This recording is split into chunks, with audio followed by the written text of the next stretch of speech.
নমস্কাৰ সকলোকে জনাওঁ আমি ৰঙালী বিহুৰ আন্তৰিক শুভেচ্ছা আৰু অভিনন্দন। নমস্কার, সকলকে জানাই শুভ নববর্ষের প্রীতি, শুভেচ্ছা ও অভিনন্দন। তারপরে দুজন রেডি হয়ে একটু ঘুরতে বেরিয়ে পড়েছিলাম।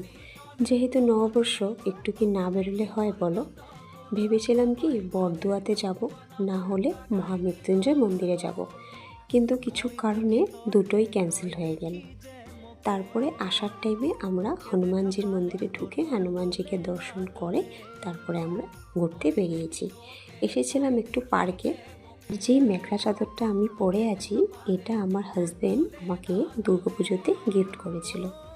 তখন তো পরা হয়নি, তো ভাবলাম যে না, বিহুতে এটা পরা যাক।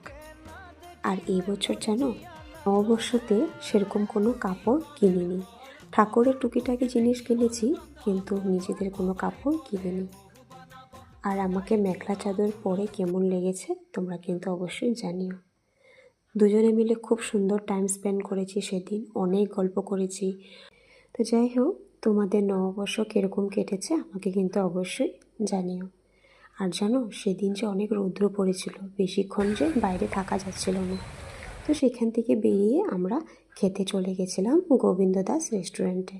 কোনো একদিন এখানের ভিডিও আমি তোমাদের সাথে শেয়ার করব, পুরো ভেজ এখানে পাওয়া যায়।